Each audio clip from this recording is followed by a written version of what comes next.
सिया राम। आशा करती हूँ आप सभी स्वस्थ और सुरक्षित हैं। आज पुनः उपस्थित हूँ मैं आप सभी के बीच आपके प्रिय कार्यक्रम रघुनाथ के साथ। जो दर्शक हमारे साथ आज पहली बार जुड़ रहे हैं उन्हें मैं बताना चाहूँगी कि रघुनाथ एक अद्भुत कार्यक्रम है जहाँ हम श्री राम के जीवन चरित्र के कुछ प्रसंगों पर चर्चा कर रहे हैं, उनमें उपस्थित विषयों को जानने और समझने का प्रयास कर रहे हैं और साथ ही उन प्रसंगों से संबंधित कुछ प्रस्तुतियां भी देख रहे हैं। आज की परिचर्चा के लिए जिस विषय का मैंने चयन किया है वो मेरे हृदय के बहुत करीब है। इसलिए नहीं कि मैं एक लड़की हूँ, लेकिन एक पाठक के तौर पर इस पात्र ने सदैव मुझे आकर्षित किया है और वो पात्र है देवी सीता का, जिनके बिना रामायण और स्वयं श्री राम अधूरे हैं। तो चलिए बिना किसी विलंब आरंभ करते हैं हमारे आज के कार्यक्रम को और शुरुआत होती है हमारी आज की परिचर्चा से। प्रियजनों, वैसे तो रामायण या राम कथा में देवी सीता के विषय में हमने बहुत कुछ जाना और समझा है, लेकिन आज मैं उनसे संबंधित कुछ विचारणीय तथ्य आप सभी के साथ साझा करने जा रही हूँ जो मैंने पढ़े, जाने और समझे हैं।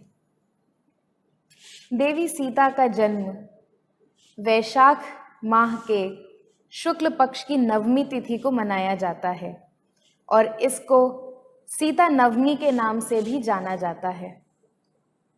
हम सभी जानते हैं कि सीता जी का एक नाम वैदेही भी है, विदेह की राजकुमारी वैदेही। विदेह जो शब्द है उसका अर्थ होता है देह के परे, बियॉन्ड द बॉडी, और शायद इस भाव का प्रतिनिधित्व राजा जनक बहुत अच्छे से करते हैं। उन्हें इस बात का अंतर नहीं पड़ता कि उनकी संतति पुत्र है या पुत्री। वे प्रकृति का धन्यवाद करते हैं उन्होंने जो भी राजा जनक को प्रदान किया। एक बात जो देवी सीता के बचपन से जुड़ी हुई है वो ये कि उन्हें ज्ञान प्राप्त करना या ज्ञान अर्जित करना बहुत अच्छा लगता था। अपने पिता के भवन में जब कभी शास्त्रार्थ इत्यादि आयोजित होता था तो वे उसमें बढ़ चढ़ के प्रतिभाग करती थीं।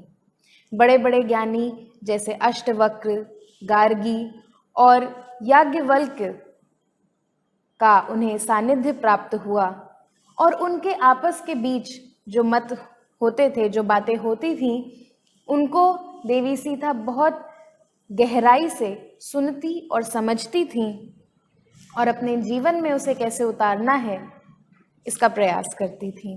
देवी सीता के विषय में एक और तथ्य जिससे मैं आप सभी को अवगत कराना चाहूँगी, और ये तथ्य मैं आप सभी के सामने इसलिए रख रही हूँ क्योंकि एक शब्द जिससे देवी सीता, या जिसको कहें कि वो सीता जी का पर्यायवाची बन गया, वो है आज्ञाकारी। छोटों को बड़ों की बात माननी चाहिए, बिल्कुल, इसमें कोई दो राय नहीं है, लेकिन मेरे पर्सनल एक्सपीरियंस में ऐसा आया है कि कई बार कई लोग, विशेष रूप से स्त्रियों को, देवी सीता का उदाहरण देकर अपना रौब जमाते हैं या अपनी मनमानी करते हैं या उनसे अपनी बात मनवाते हैं, चाहे उनके घर की बेटी हो, चाहे उनकी पत्नी हो, चाहे उनकी बहन हो या माँ हो, भले ही उनका मन हो या ना हो, पर अपनी बात ये कहकर मनवाते हैं कि सीता जी तो बहुत आज्ञाकारी थी, उन्होंने तो प्रत्येक आज्ञा का पालन किया, तो तुम्हें भी मेरी बात माननी चाहिए। ये सही बात है कि बहुत सी जगह पर देवी सीता ने, या लगभग कहा जाए हर जगह, देवी सीता ने अपने बड़ों की आज्ञा मानी है। लेकिन आज दो ऐसे प्रसंग मैं आप सभी के साथ, या दो ऐसे उदाहरण रामायण से मैं आप सभी के सामने रखने जा रही हूँ जहाँ उनका एक भिन्न स्वरूप देखने को मिलता है और जो इस ओर इंगित करता है कि मात्र आज्ञाकारी ही नहीं थी देवी सीता, अपितु बहुत ज्ञानी और निर्णय लेने की क्षमता भी रखती थी। पहला प्रसंग आता है जब रानी कैकेयी ने अपने 2 वचन की पूर्ति के लिए राजा दशरथ से अनुरोध किया, और हम सभी जानते हैं उसमें पहला था कि श्री राम की जगह भरत को राजपाट सौंप दिया जाए, उन्हें राजा घोषित कर दिया जाए, और दूसरा ये कि राम को 14 वर्ष का वनवास दे दिया जाए। अब इसमें समझने वाली बात यह है कि रानी कैकेयी ने राम के लिए वनवास 14 वर्ष का मांगा था, सीता के लिए नहीं, और ना ही लक्ष्मण के लिए। जब ये बात सीता जी को पता चलती है तो वो हट करती हैं कि मैं भी अपने पति के साथ वन में जाऊंगी, वो वहाँ अकेले होंगे, जगह जगह भटकेंगे, उनका ध्यान रखने के लिए कौन होगा, वहाँ मैं जाऊंगी। शायद आप नहीं जानते हैं, लेकिन रानी कौशल्या ने इसके लिए अनुमति नहीं दी थी। उन्होंने बहुत समझाया सीता जी को कि नहीं, वन की कठिनाइयों से तुम अभी अवगत नहीं हो पुत्री, तुम वहाँ नहीं रह पाओगी, पर सीता जी अपनी हठ पर थीं। अंततः श्री राम से उनका सामना होता है और राम भी मना करते हैं कि मैं आपको अपने साथ नहीं ले जाऊंगा, पर देवी सीता हठ करती हैं और ये कहती हैं कि जब प्रत्येक रामायण में मैं आपके साथ वनवास गई हूं, तो इस बार क्यों नहीं। है ना अद्भुत बात। जहां हर कोई इस बात के विरोध में है कि सीता जी को वनवास नहीं जाना चाहिए, वहां अपने पति का साथ देने के लिए, अपने धर्म का पालन करने के लिए वे श्री राम के साथ 14 वर्ष के वनवास पर निकल जाती हैं, जबकि वहां पर ना तो देवी कौशल्या और ना ही श्री राम की विशेष अनुमति मिल पाती है, लेकिन उसके बाद भी वो वनवास के लिए जाती हैं। दूसरा प्रसंग ये कि लव और कुश के जन्म के बाद कई वर्षों तक श्री राम को पता नहीं होता है कि देवी सीता कहाँ हैं, और उनके पुत्र भी हैं। तो जब युद्ध इत्यादि होता है, वो सारी कथाएं आप जानते ही हैं, तब जब श्री राम अनुरोध करते हैं देवी सीता से कि आप पुनः महल वापस लौट आइए, तब भी देवी सीता वापस नहीं लौटती हैं, अपितु धरती माँ से अनुरोध करती हैं कि माँ, यदि मैं पवित्र हूँ, यदि मैंने अपने प्रत्येक धर्म का पालन किया है, तो आप मुझे अपनी गोद में समा लीजिए, अपने साथ ले लीजिए। यहाँ पर भी उन्होंने अपने पति की बात नहीं मानी। उन्होंने वो किया जो एक स्त्री के स्वाभिमान के लिए आवश्यक है। हम सभी कई बार कई ऐसे उदाहरण दे देते हैं जो कहीं पर तो उपयुक्त होते हैं, पर कई जगह पर नहीं। एक ऐसा ट्रेंड बन गया है कि सीता जी को या उनके जैसा अगर किसी को हम दिखाते हैं तो बहुत सीधा, बहुत बेचारा सा दिखाने का प्रयास करते हैं। मेरा अनुरोध है, ऐसा मत कीजिए। स्त्री स्वयं शक्ति स्वरूपा है, उसे क्या सशक्त करेंगे हम। आवश्यकता है तो उन्हें अपने भीतर की शक्ति को पहचानने की, जैसे कि देवी सीता में था। उन्होंने निर्णय लिए और उन निर्णयों पर वे अटल रहीं।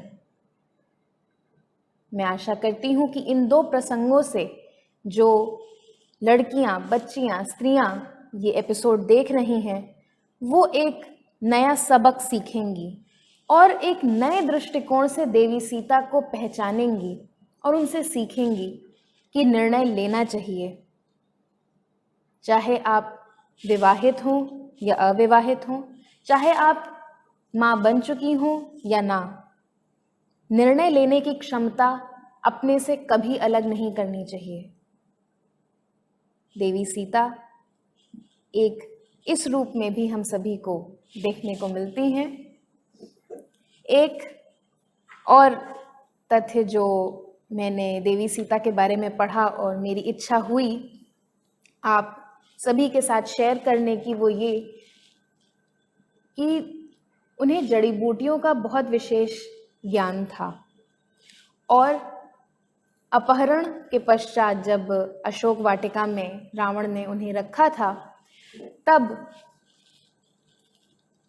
ना सिर्फ उनको चिंता थी और दुख था कि कब श्री राम आएंगे उन्हें उस लंका से बाहर निकालने के लिए, उन्हें बचाने के लिए, लेकिन एक अटूट आत्मविश्वास था उनमें। क्योंकि आप स्वयं सोचिए कि लगभग 13वें वर्ष जब उनका वनवास का चल रहा था, तब देवी सीता का अपहरण हुआ था और 14 वर्ष का अंत हो गया था इस युद्ध को होते और श्री राम को रावण का वध करते। तो लगभग वो कुछ 7, 8, 9 महीनों का अंतराल रहा है जब देवी सीता अशोक वाटिका में रहीं, रावण की लंका में रहीं, और इतने लंबे समय तक अकेले ऐसी नकारात्मक शक्ति से लड़ना कोई उपहास नहीं है। हाँ, उन्होंने प्रतीक्षा की, लेकिन हम सभी जानते हैं कि प्रतीक्षा करना कितना कठिन है। फिर चाहे वो परीक्षा के बाद के परिणाम का ही क्यों ना हो, पर प्रतीक्षा करना बहुत कठिन है। उसके लिए अटूट आत्मविश्वास की आवश्यकता होती है। और एक जगह तो वहाँ की जो लंका की स्त्रियां होती हैं, वो देवी सीता से प्रश्न भी करती हैं कि आखिर क्या कारण है तुम्हारे इस आत्मविश्वास का, कैसे है तुम में इतना विश्वास, तुम क्यों नहीं रावण के आगे सबमिशन कर देती हो, क्यों नहीं सरेंडर कर देती हो, क्यों नहीं उसकी हो जाती हो, वो तो खुशी खुशी तुम्हें अपना लेगा, क्या कारण है तुम्हारे इस विश्वास का। तब देवी सीता कहती हैं, धैर्य और आस्था।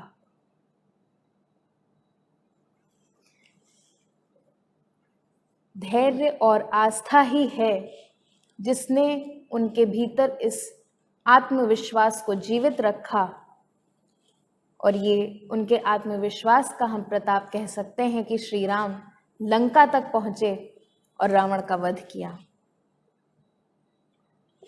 उस दौरान जब देवी सीता वहां पर थीं, तो शायद इस बात को बहुत से लोग नहीं जानते होंगे, लेकिन कुछ वहां की जो लंका की स्त्रियां थीं, वो उनसे, देवी सीता से बहुत प्रभावित थीं, और बहुतों को तो देवी सीता बहुत अच्छी भी लगती थीं।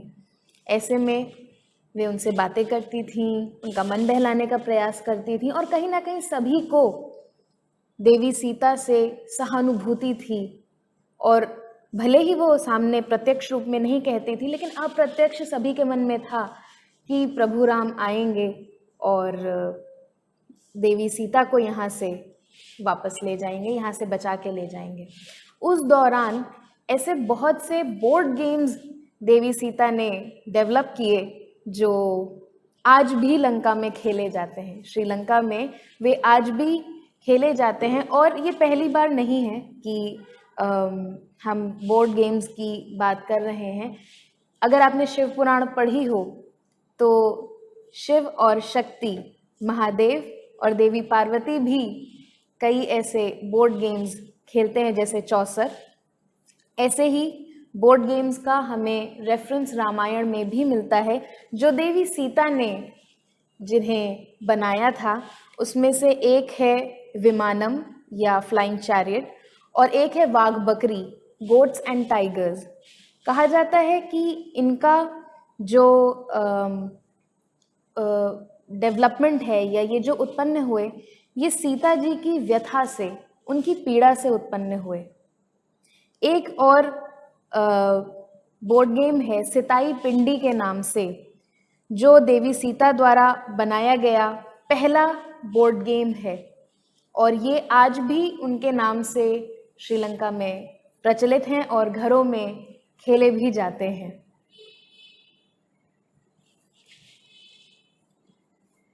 यूं तो हम जितनी चर्चा करें देवी सीता के बारे में, उतनी ही कम होगी।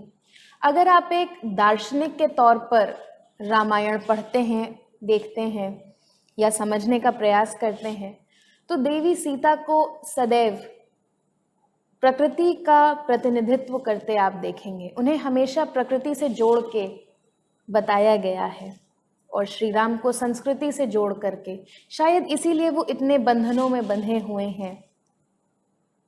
पर देवी सीता वो तो प्रकृति की तरह है, वो हैं तभी सब कुछ है।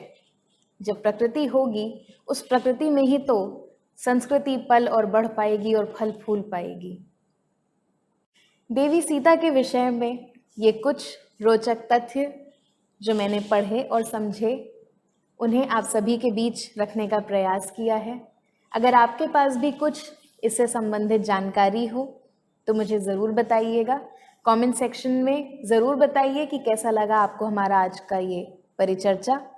और अब बढ़ चलते हैं हमारे अगले सेगमेंट आज के प्रसंग की ओर। प्रियजनों, आज का प्रसंग जो आप सभी के लिए मैं लेके आई हूँ वो उस समय का है जब मिथिला में श्री राम और देवी सीता पहली बार एक दूसरे को देखते हैं और देखते ही रह जाते हैं। कुछ अद्भुत होता है उन क्षणों में।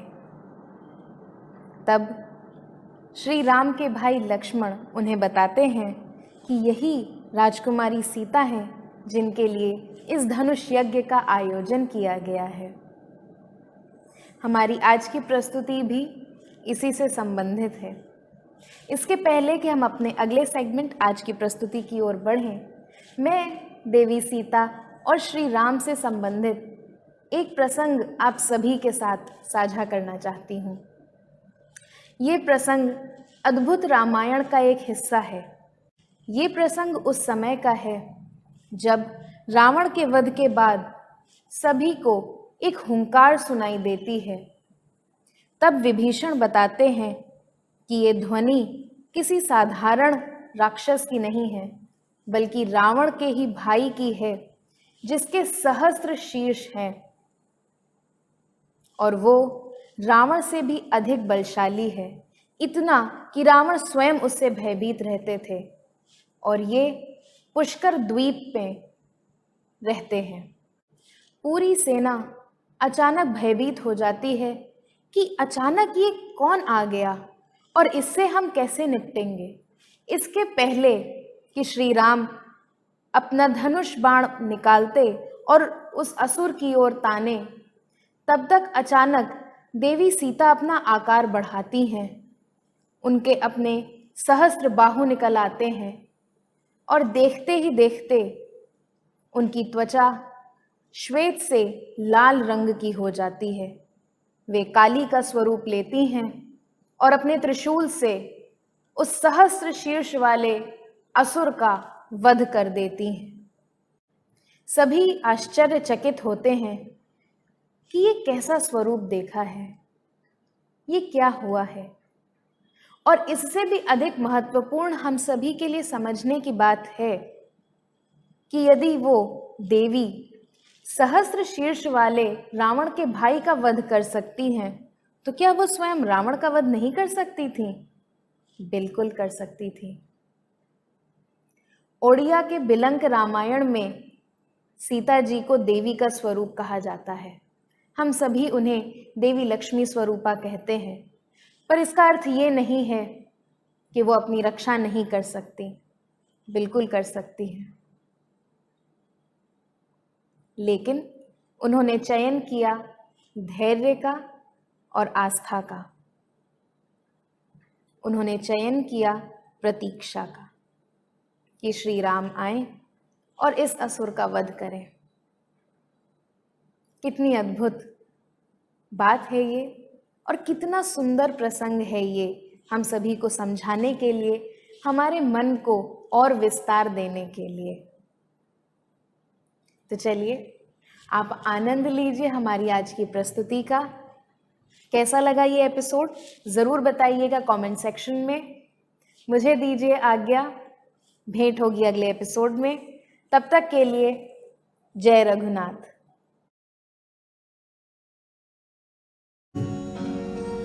दोनों राजकुमार ऋषि कुमार बनकर राजमहल में निवास करने लगते हैं। एक दिन प्रातःकाल श्री राम उठते हैं और वाटिका की तरफ जाते हैं पुष्प चुनने के लिए। लक्ष्मण जी भी उनके साथ ही होते हैं।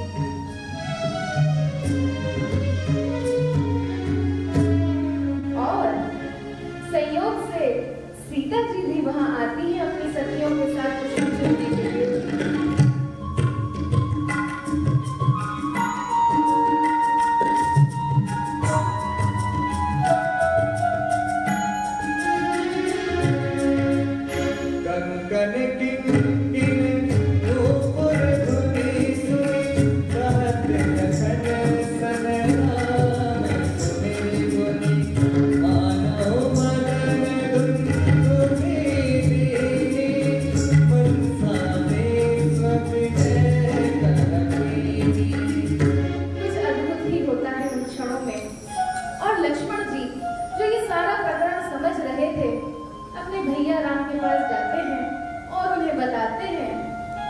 तात जनक सोई धनुष जग जहिकार होई।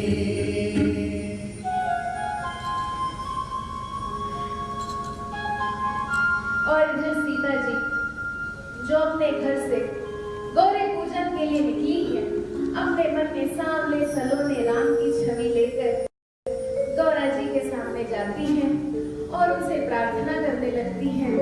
देवी पूज पद कमल तुम्हारे, सुर नर मुनि सब होए सुखारे।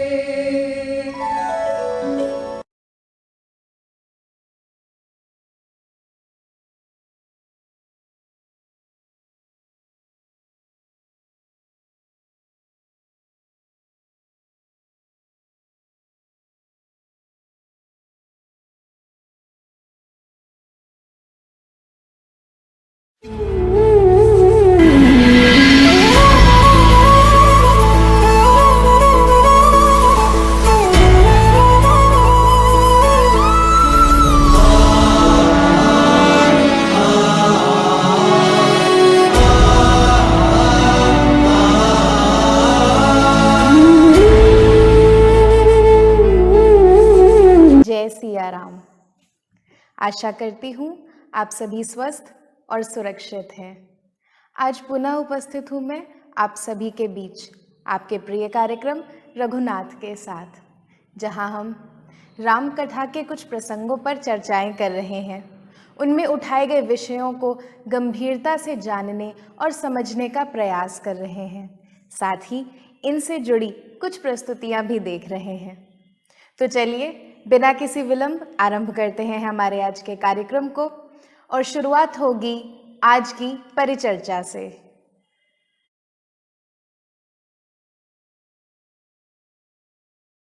प्रियजनों, आज की परिचर्चा में मैं जिन दो पात्रों की चर्चा आप सभी से करने जा रही हूँ, उनकी उपस्थिति हमें बहुत कुछ सिखाती है। पंचकन्या में सम्मिलित मंदोदरी एक बड़ा ही महत्वपूर्ण पात्र है राम कथा का। अगर रावण को किसी ने सबसे पहले आगाह किया था और समझाया था कि देवी सीता का अपहरण अशुभ है, तो वो थी मंदोदरी। यही नहीं, उनके अपने वश में जो कुछ भी था, सीता जी को बचाने के लिए उन्होंने वो हर संभव प्रयास भी किया। कई लोक कथाओं के अनुसार मंदोदरी का जन्म मंडूक यानी मेढक से जाना जाता है। कुछ लोक कथाओं में ऐसा सुनने को मिलता है कि एक बार रावण ने महादेव के लिए एक वाद्य यंत्र का निर्माण किया था, जिससे वो बड़े प्रसन्न हुए और कहा, तुम्हें जो चाहिए वो मांग लो। रावण ने देवी पार्वती को कैलाश पर्वत पर देखा होता है और महादेव से कहते हैं कि मुझे वो स्त्री अपनी पत्नी के रूप में चाहिए।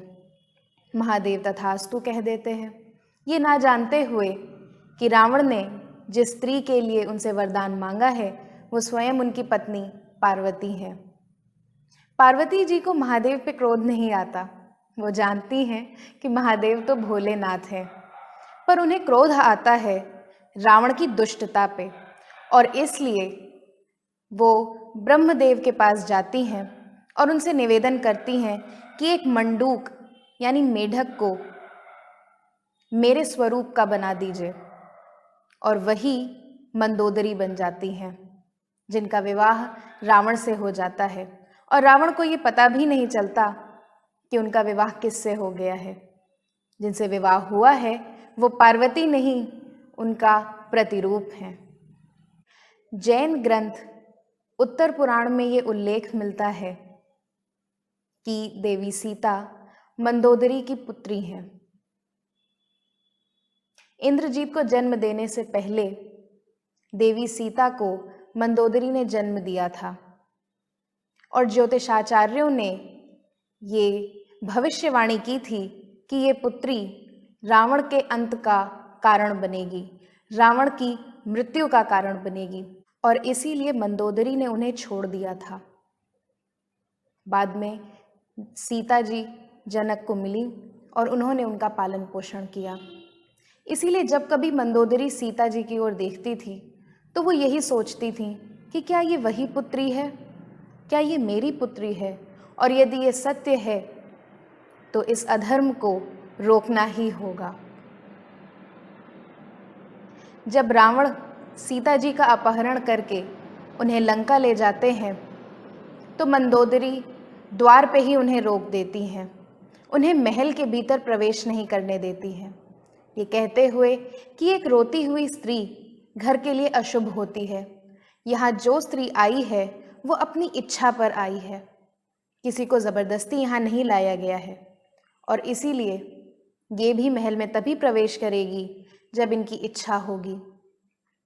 रावण मंदोदरी को कई प्रकार से मनाने का प्रयास करते हैं कि सीता जी को भीतर आने दो, धीरे धीरे वो भी इस वातावरण में ढल जाएंगी, इस माहौल को अपना लेंगी, पर मंदोदरी स्पष्ट रूप से उन्हें मना कर देती हैं। रावण को झल्लाहट होती है तो वो कहते हैं कि ठीक है, अभी मैं सीता को अशोक वाटिका में रखूँगा, लेकिन देखना मंदोदरी, एक दिन ये उसी शैया पे कब्जा करेगी जो आज तुम्हारी है, और तुम एक सेविका की भांति इसकी सेवा करोगी। मंदोदरी मुस्कुराती हैं और कहती हैं कि मुझे ये चुनौती स्वीकार है। मंदोदरी भारत की पंचकन्याओं में शायद इसीलिए सम्मिलित की गई हैं क्योंकि वो एक सशक्त नारी का उदाहरण है, जिसके पास ना सिर्फ अपनी आवाज़ है बल्कि ज्ञान और बुद्धिमत्ता भी है, जिसका सही समय पर उन्होंने उपयोग किया। जब रावण का वध हो गया उसके पश्चात 1 वर्ष तक उन्होंने एकांत जीवन व्यतीत किया, शोक मनाया, और उसके बाद विभीषण से विवाह किया। और हमारे आज के दूसरे पात्र विभीषण हैं। एक ही घर के 2 भाई, रावण और विभीषण। रावण शैव परंपरा के हैं, यानी वो महादेव के भक्त हैं, और विभीषण नारायण भक्त वैष्णव हैं। जब श्री राम और रावण का युद्ध चल रहा था, उस समय श्री राम के सामने एक योद्धा प्रकट होता है जिसके पूरे शरीर पर राम लिखा होता है। उसे देखकर श्री राम अचंभित रह जाते हैं कि ये कैसा योद्धा है। ये तो उसे देख के समझ जाते हैं कि वो रावण की सेना से आया है, परंतु ये है कैसा कि इसके पूरे शरीर पर राम लिखा हुआ है। और यही नहीं, वो हर समय अपने मुख से राम का जप भी करता रहता है। आखिर ऐसे असुर का वध किया कैसे जाए, बड़ी दुविधा में थे। तब विभीषण श्री राम के पास आते हैं और उन्हें बताते हैं कि इसका वध एक ही प्रकार से हो सकता है कि इसकी जिह्वा को काट दिया जाए और इसके दांतों को तोड़ दिया जाए, क्योंकि वहाँ राम का नाम नहीं लिखा हुआ है। तब विभीषण से श्री राम प्रश्न करते हैं कि ये तो मेरा नाम जपता है। तब तो विभीषण कहते हैं कि जब ये आपके नाम का जप कर रहा हो तो किन्हीं दो नामों के बीच में जो वो श्वास लेता है, तब आप उस पर अपना बाण चला सकते हैं और इस योद्धा की मृत्यु हो सकती है। श्री राम ऐसा ही करते हैं और अचंभे से विभीषण की ओर देखते हैं कि आखिर इन्हें इसके बारे में कैसे इतना कुछ ज्ञात है, आखिर ये है कौन। तब विभीषण श्री राम को बताते हैं कि ये तारानिसेन है, मेरा पुत्र, ये रावण का पुत्र नहीं है। ये बहुत वफादार है लंकापति की ओर और इतना क्रोधित कि मुझे पिता भी नहीं कहता। कृत्तिवास रामायण में हमें तारानिसेन का उल्लेख मिलता है, जबकि दंडी रामायण में वीरबाहु नामक असुर का वर्णन है, जो रावण का पुत्र है और श्री राम का भक्त भी। तो हमारी आज की परिचर्चा दो ऐसे पात्रों पर आधारित थी जो हमें ये सिखाते हैं कि विपरीत वातावरण या विपरीत परिस्थितियां होने पर भी हमें निर्णय कैसे लेना है और धर्म का पालन कैसे करना है। तो चलिए, अब समय हो गया है हमारे अगले सेगमेंट आज के प्रसंग का।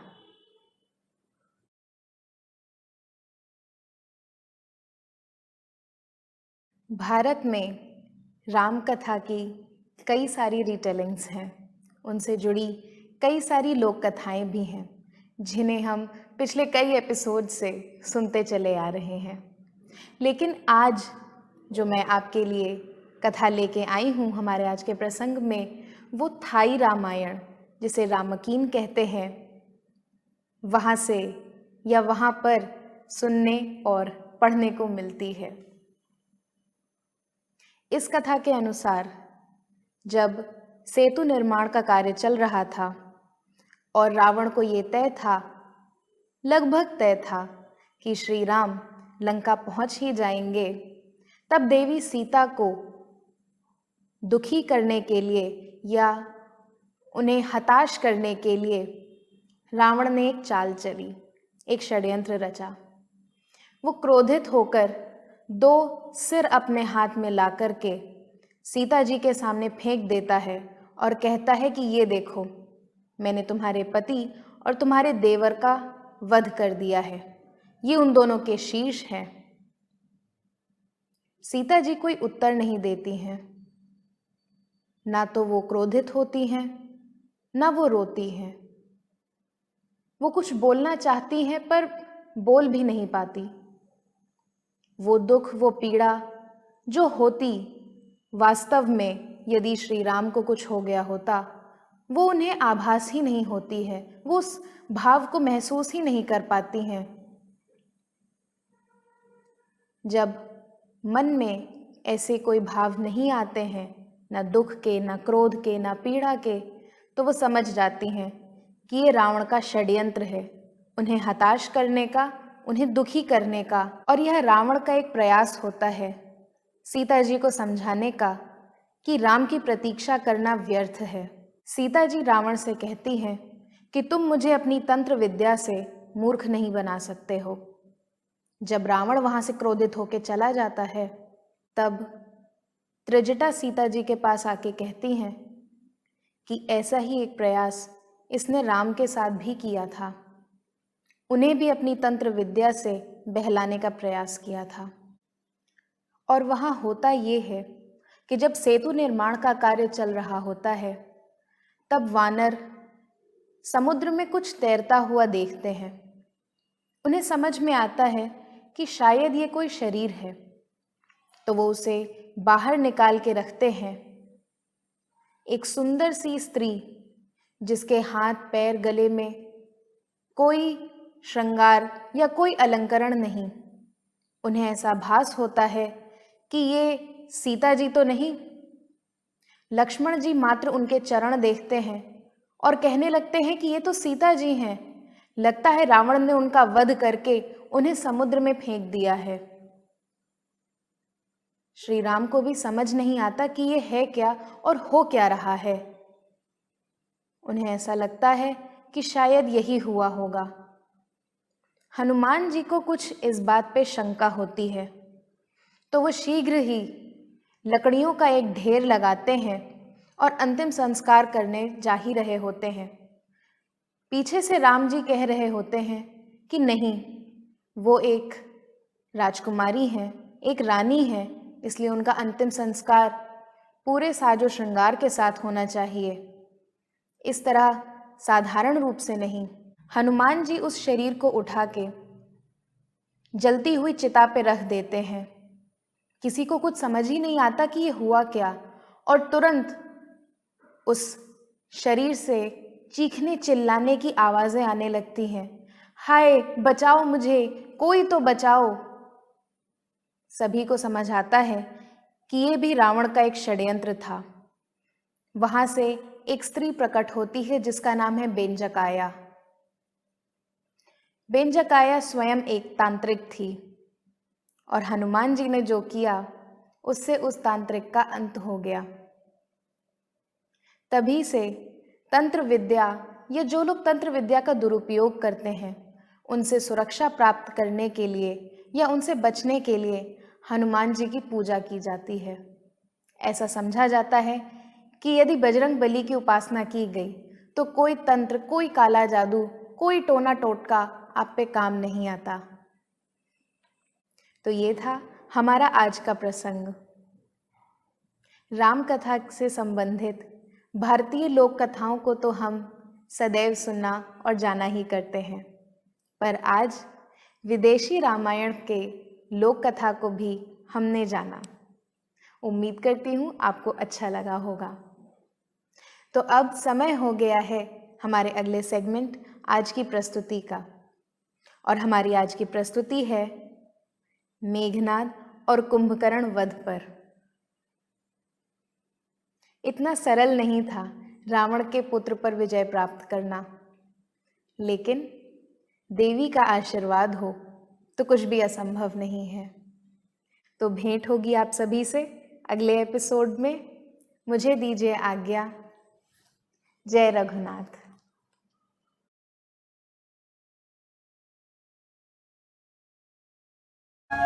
भीषण युद्ध चल रहा था, हाहाकार मचा हुआ था, और इसी बीच रावण पुत्र मेघनाद और लक्ष्मण जी आमने सामने होते हैं। खूब सारे तीर चल रहे होते हैं। ये एक तीर लक्ष्मण जी को लग जाता है और वो मूर्छित हो जाते हैं।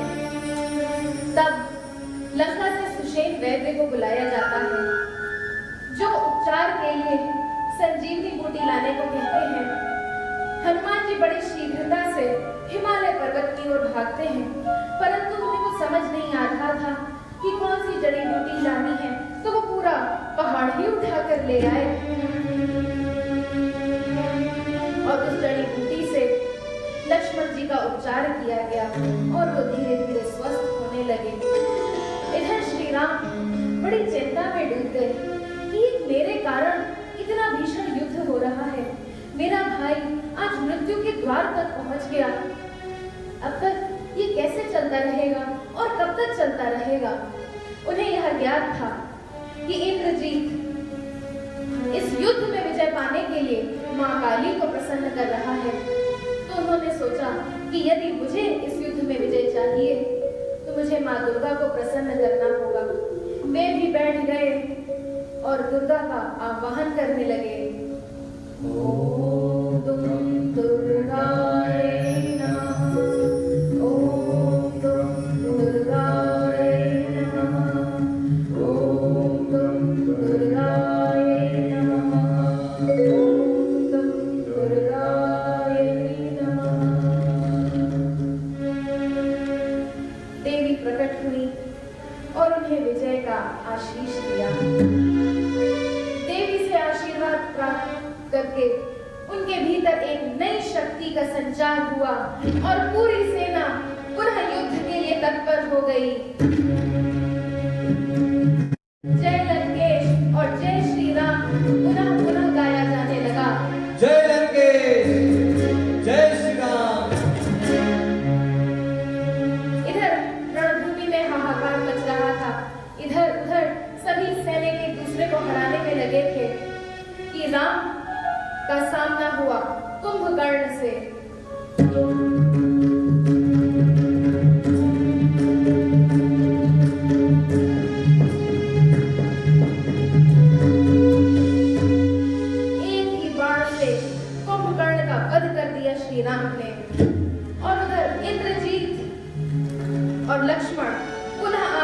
सामने हो गए।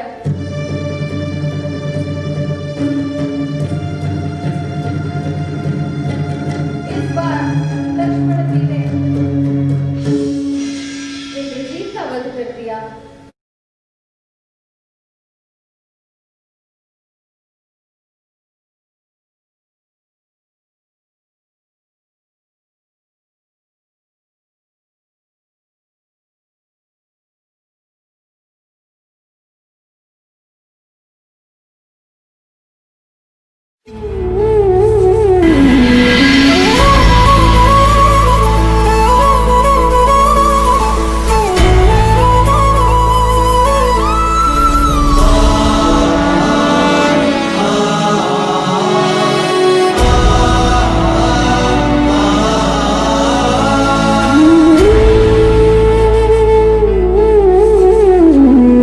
जय सिया राम। आशा करती हूँ आप सभी स्वस्थ और सुरक्षित हैं। उपस्थित हूँ मैं आप सभी के बीच आपके प्रिय कार्यक्रम रघुनाथ के साथ, जहाँ हम राम कथा के कुछ प्रसंगों पर चर्चाएं कर रहे हैं, उनसे जुड़ी कुछ कथाएं भी जान रहे हैं। साथ ही राम कथा में उपस्थित जीवन से संबंधित कई विषयों को गंभीरता से जानने और समझने का प्रयास कर रहे हैं। साथ ही इनसे जुड़ी कुछ प्रस्तुतियां भी देख रहे हैं हम। तो चलिए बिना किसी विलंब आरंभ करते हैं हमारे आज के कार्यक्रम को, और सबसे पहले शुरुआत होगी हमारी आज की परिचर्चा से।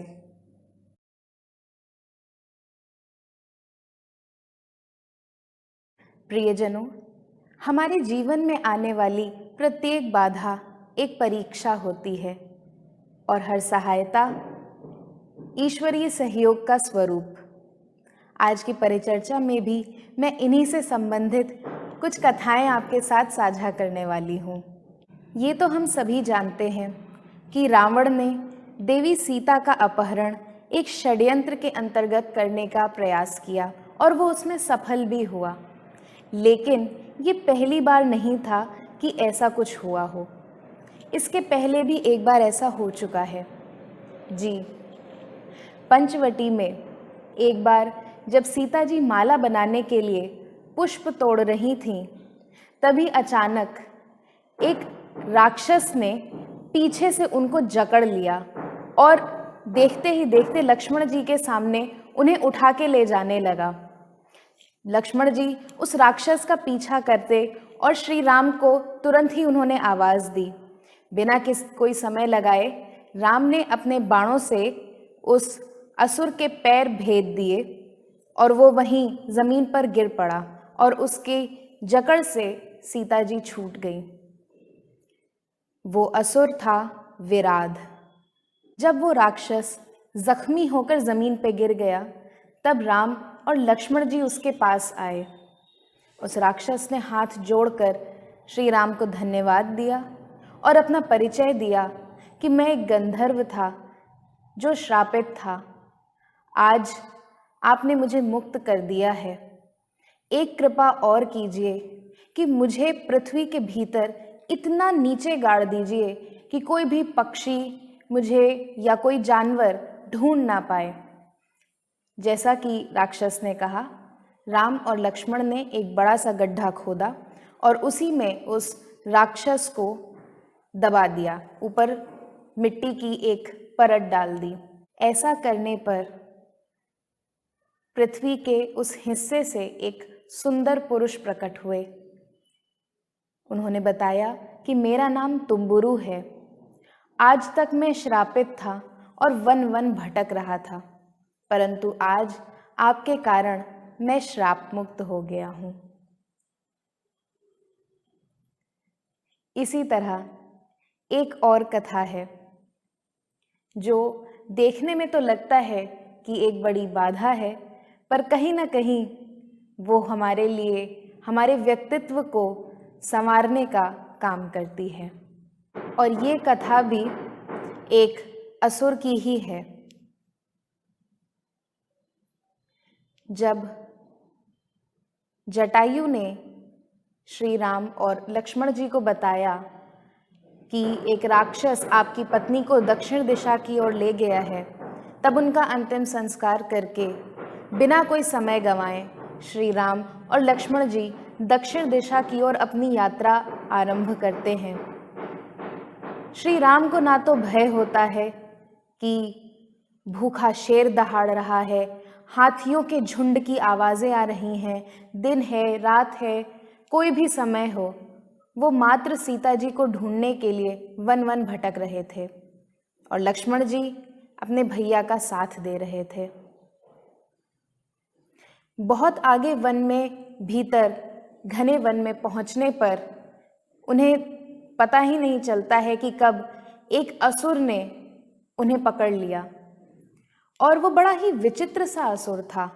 उसका कोई सिर नहीं था, उसके पेट से ही उसका सिर निकला हुआ था और उसके 2 लंबी लंबी बाहें थीं।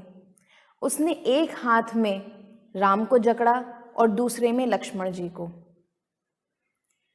अपनी जान बचाने के लिए दोनों ने ही अपने कृपाण से उस असुर के दोनों हाथ काट डाले। घायल होकर वो असुर वहीं गिर पड़ा। घायल हो जाने के बाद उस असुर ने श्री राम और लक्ष्मण जी की ओर देखा और उन्हें धन्यवाद ज्ञापित किया। उस असुर ने कहा कि अब हाथ ना होने के कारण मैं भोजन को अपने मुंह में नहीं डाल सकूंगा, इस कारण अब मैं अपना ध्यान भोजन एकत्रित करने की जगह अपनी क्षुधा को यानी अपनी भूख को समझने में ध्यान केंद्रित कर पाऊंगा। उस असुर ने बताया कि मैं विश्ववासु नामक एक गंधर्व था। मैं सदैव मदिरापान, मनोरंजन, भोजन इन्हीं के पीछे रहता था। मुझे सदैव भूख लगती रहती थी कि इनमें से कुछ भी मुझे मिलता रहे। और यही नहीं, एक बार मैंने कुछ तपस्वियों का उपहास भी उड़ाया है और उसके फलस्वरूप उनमें से एक तपस्वी ने मुझे श्राप दे दिया कि मैं एक असुर बनकर वन में भटकता रहूं, जिसकी भूख कभी शांत ही ना हो, जो अपनी भूख के अतिरिक्त कुछ सोच ही ना पाए और सदैव भोजन एकत्रित करने में ही लगा रहे। क्षमा मांगने पर उन तपस्वी ने कहा कि एक मनुष्य आएगा जो तुम्हें इस श्राप से मुक्त करेगा। आज मेरे हाथों को काटकर आपने मुझे मुक्त किया है। बताइए, मैं आपकी क्या सहायता कर सकता हूँ? श्री राम उत्तर देते हैं कि मैं राम हूँ, ये मेरा भाई लक्ष्मण है। मैं अपनी पत्नी सीता को ढूंढ रहा हूँ, जिसे एक असुर दक्षिण दिशा की ओर लेके गया है।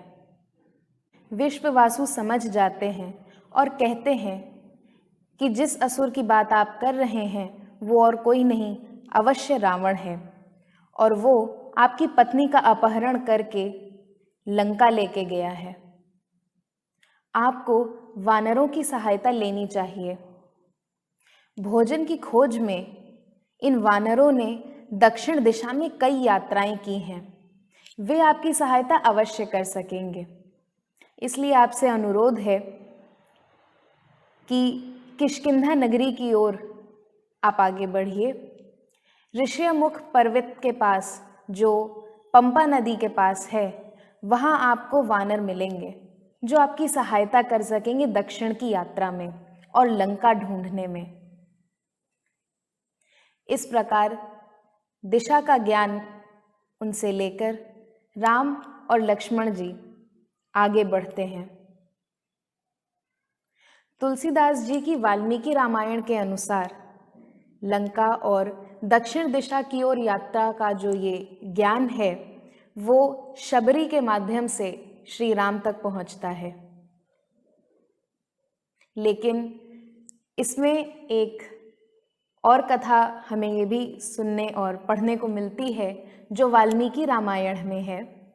उसके अनुसार लक्ष्मण जी का सामना अयोमुखी नामक एक राक्षसी से होता है जो उन पर मोहित हो जाती है। लेकिन कौन सी बाधा हमारे लिए एक सहायता सिद्ध हो सकती है, ये हमें तभी पता चलता है जब हम उस बाधा से डरते नहीं हैं, वरन उससे लड़ते हैं, उससे जूझते हैं और उसका निवारण ढूंढने का प्रयास करते हैं। इन दोनों ही कथाओं में श्री राम ने 2 राक्षसों को मुक्त किया जो भोग में सदैव लिप्त रहते थे और अहंकार, लोभ और मोह के वशीभूत होकर के उन्होंने कुछ न कुछ अनर्थ किया और अधर्म कर डाला, जिसके फलस्वरूप उन्हें श्राप मिला और एक लंबे समय तक उन्होंने इस श्राप को भोगा भी। लेकिन फिर अपने कर्म को भोग लेने के बाद वे श्राप मुक्त भी हो गए। तो कहीं ना कहीं जो हम कर्मों की बात करते हैं, जैसी करनी वैसी भरनी, ये एक बहुत उचित उदाहरण है, दोनों ही कथाएं इस बात के लिए। तो हम जो भी करते हैं या हमारे जो भी कर्म होते हैं, आवश्यकता है कि हम सोच समझ के निर्णय लें, अपने व्यवहार को संतुलित रखें और अपने कर्मों पर चिंतन अवश्य करें कि हम जो भी कर रहे हैं उसका परिणाम क्या हो सकता है। तो ये है हमारी आज की परिचर्चा। अब समय हो गया है हमारे अगले सेगमेंट आज के प्रसंग का।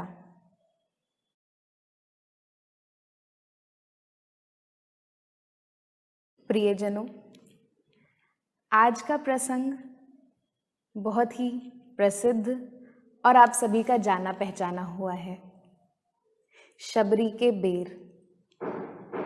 सीता जी की खोज में जब राम और लक्ष्मण जी दक्षिण दिशा की ओर यात्रा आगे बढ़ाते हैं तो उन्हें मार्ग में एक स्त्री मिलती हैं। पहले तो वो दोनों ध्यान नहीं देते हैं, अपनी यात्रा आगे ही बढ़ा रहे होते हैं, पर वो पीछे पीछे उनके पास आके कहती हैं, रुको, तुम दोनों बहुत थके हुए लग रहे हो, रुको कुछ खा लो पहले। बड़े ही प्रेम से शबरी एक एक बेर राम और लक्ष्मण जी को खिलाने लगती हैं, पर उन्हें डर होता है कि जो बेर वो खिला रही हैं कहीं वो खट्टे ना हो, इसलिए हर एक को चख करके तब वो राम को खिलाती हैं कि जो मीठे बेर हैं सिर्फ वही उन तक जाएं। श्री राम एक एक करके वो बेर खाते हैं और एक नई शक्ति का संचार उनके भीतर होता है और वो पुनः सीता जी की खोज आरंभ कर देते हैं। चाहे कोई बाधा हो जीवन में या कोई सहयोग, वो दोनों ही ईश्वर की कृपा का स्वरूप है, क्योंकि एक आपको सशक्त बनाता है और दूसरा आपको ये संतोष दिलाता है और अपने भीतर एक विश्वास पैदा करता है कि हाँ, मैं जो कर रहा हूँ या कर रही हूँ वो सही है। तमिल भाषा की कंबन रामायण और आध्यात्म रामायण जो संस्कृत में लिखी है, उसमें बेरों का कहीं पे भी वर्णन नहीं किया गया है, जबकि असमी रामायण में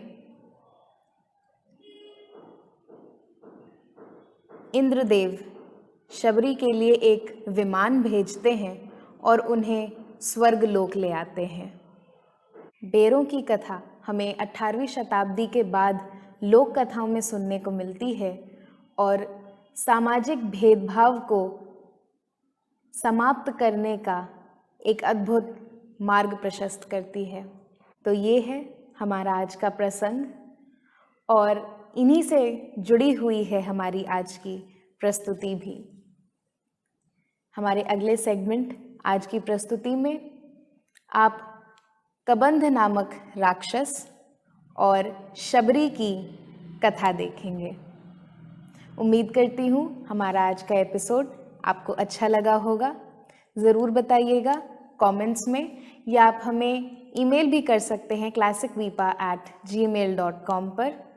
अगर इससे संबंधित आपके पास कुछ जानकारी हो या कोई प्रश्न हो तो वो भी हमें ज़रूर लिखिएगा। भेंट होगी आप सभी से अगले एपिसोड में। तब तक के लिए जय रघुनाथ।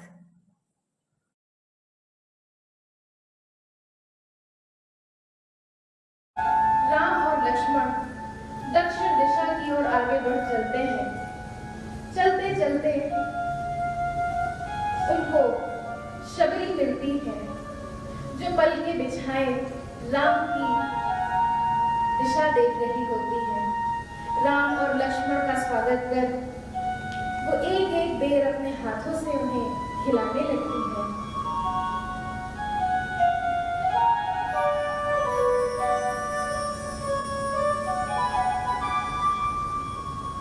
शबरी को प्रणाम करके उनसे आशीर्वाद लेकर राम और लक्ष्मण अपनी यात्रा को प्रारंभ करते हैं सीता जी की खोज में। और चलते चलते दोनों को कबंध नामक राक्षस मिलता है जिसकी बड़ी बड़ी भुजाएं थी। उसने एक भुजा में राम को जकड़ा, दूसरे में लक्ष्मण को, फिर दोनों ने बड़ी फुर्ती से उसके दोनों हाथ काट लिए। और उससे प्रकट हुए देवता जिन्होंने हाथ जोड़कर राम और लक्ष्मण को नमस्कार किया और कहा, मैं तो श्रापग्रस्त था, इसलिए इस असुर के वेश में यहाँ घूम रहा था। आपने मुझे मुक्त कर दिया, बताइए मैं आपकी क्या सहायता कर सकता हूँ राम। तब श्री राम ने कहा कि मैं और मेरा भाई मेरी पत्नी को ढूंढ रहे हैं, रावण उन्हें दक्षिण की दिशा में ले गया है। तब कबंध ने कहा कि यहाँ से आप किष्किंधा की ओर जाइए, वहां पर बहुत से वानर हैं जिन्होंने दक्षिण दिशा में बड़ी यात्राएं की हैं, कदाचित वो आपकी सहायता कर सकेंगे। फिर क्या था, यह ज्ञान प्राप्त करते ही राम और लक्ष्मण किष्किंधा की ओर चल पड़ते हैं।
जय सिया राम।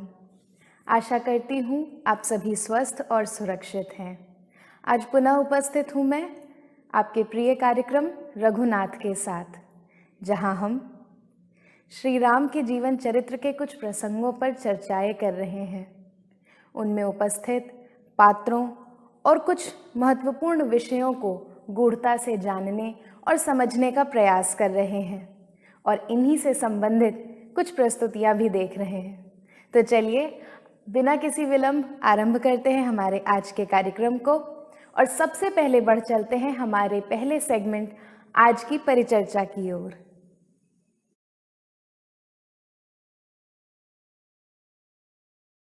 प्रियजनों, आज की परिचर्चा में मैं जिनके विषय में आपको बताने जा रही हूँ, ये बहुत ही रोचक है और बहुत से लोग इन्हें रामायण के युद्ध का प्रमुख कारण भी कहते हैं।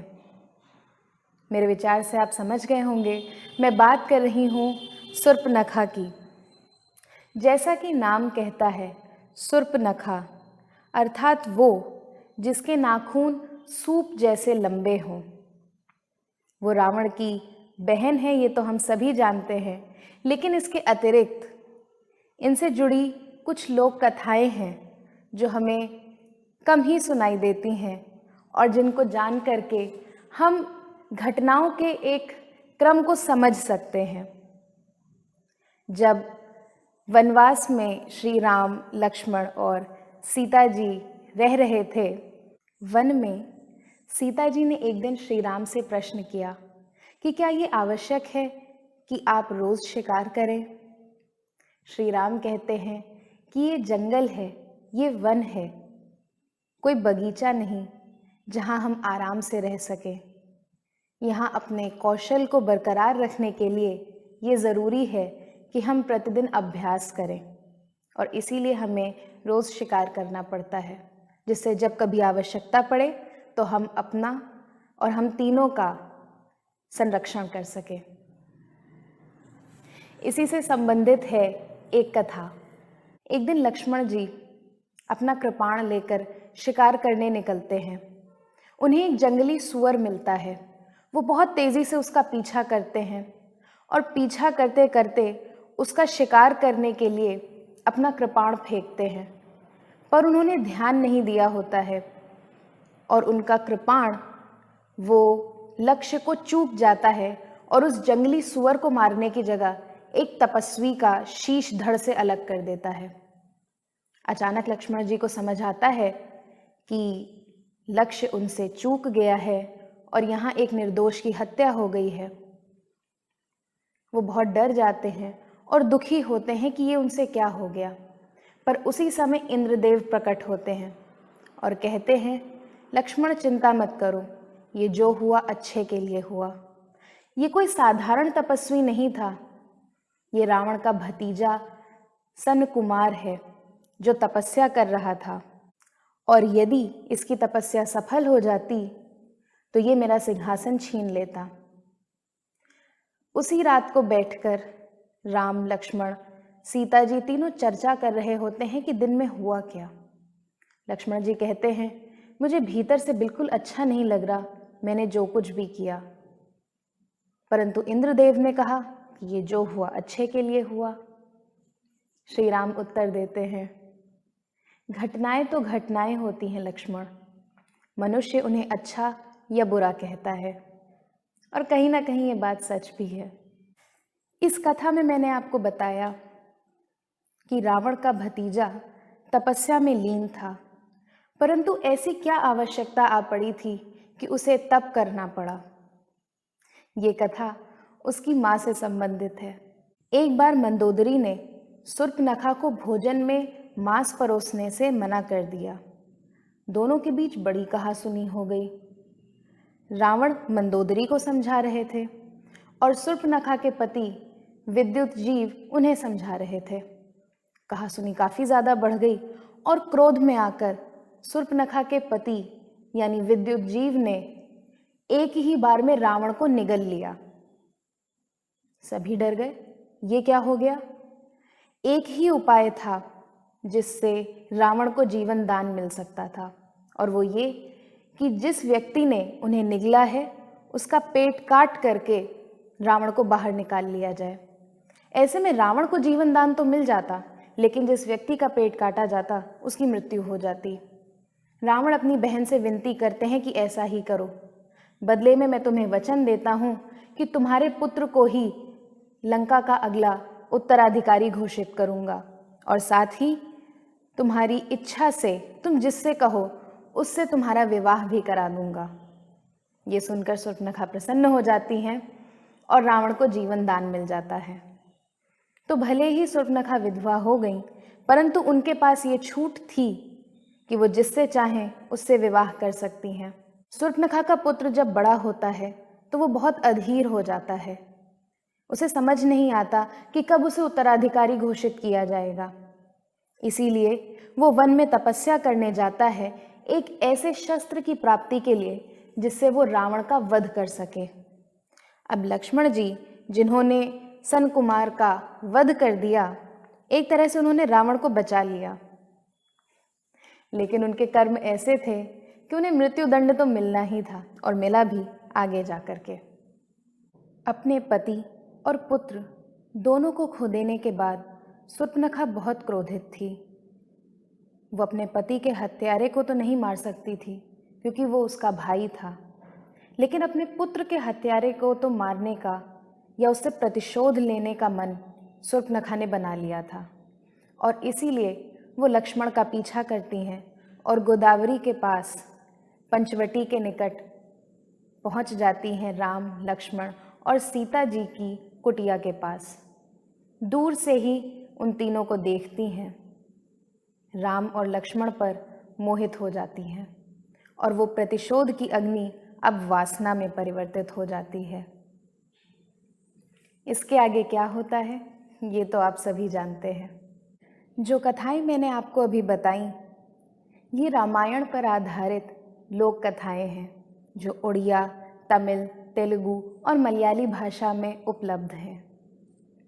तो हमारी आज की परिचर्चा यहीं पे स्थगित होती है और अब बढ़ चलते हैं हम अपने अगले सेगमेंट आज के प्रसंग की ओर।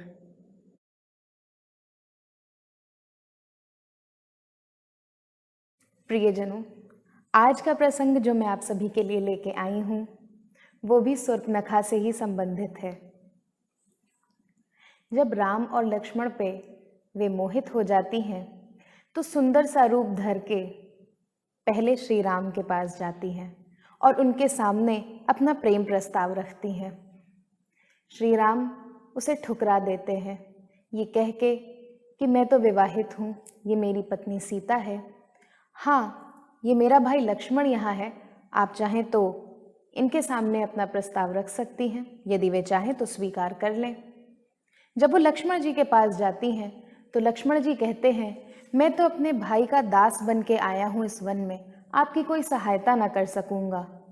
राम और लक्ष्मण दोनों से ही अपमानित होकर वो बहुत क्रोधित होती हैं और सीता जी को इन सब का कारण समझती हैं तो उन्हें डराने और धमकाने लगती हैं। सीता जी को डरा हुआ देख श्री राम लक्ष्मण जी की ओर संकेत करते हैं और बड़ी फुर्ती से लक्ष्मण जी शूर्पणखा के कान और नाक काट देते हैं।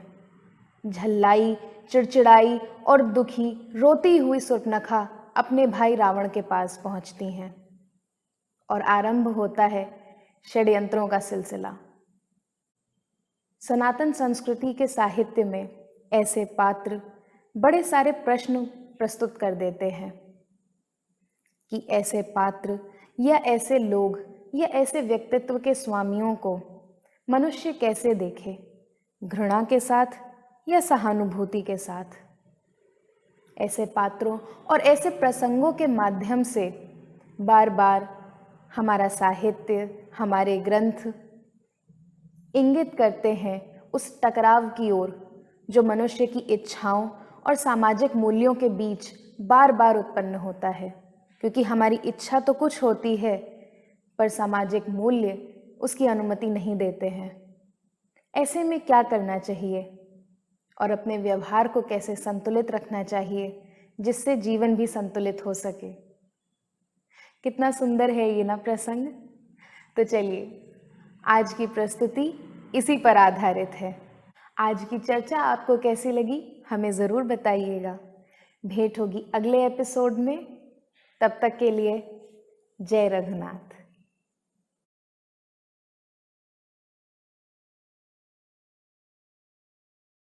पंचवटी जैसे सुंदर स्थान पर उन्होंने बहुत से दिन व्यतीत करे। तीनों बटों की वेश में जहाँ जहाँ जाते हैं लोग उनके पीछे चल पड़ते हैं और बड़ी शीघ्र यह समाचार फैल गया कि वन में 2 राजकुमार रह रहे हैं यही समाचार रावण की बहन सुर्पनखा के पास भी पहुंचा, तो वो अपना प्रेम प्रस्ताव लेकर पहुंच गई राम जी के सम्मुख।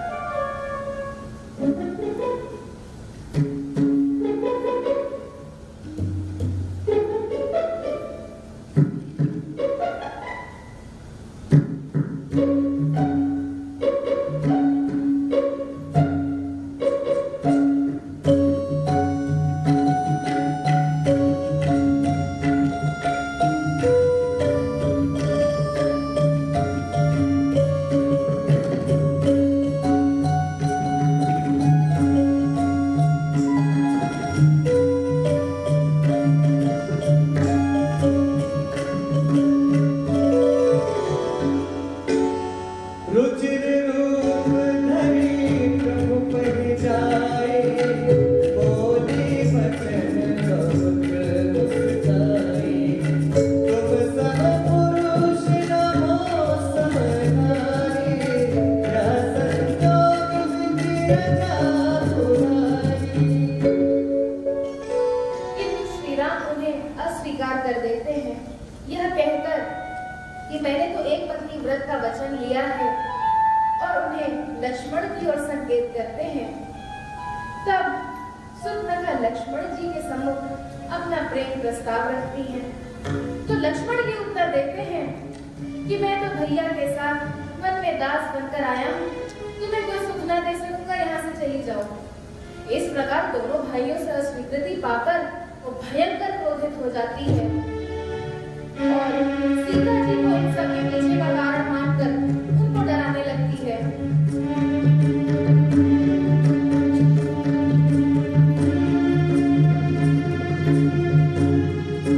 सीता जी को डरा हुआ जानकर राम लक्ष्मण जी की ओर संकेत करते हैं और लक्ष्मण बड़ी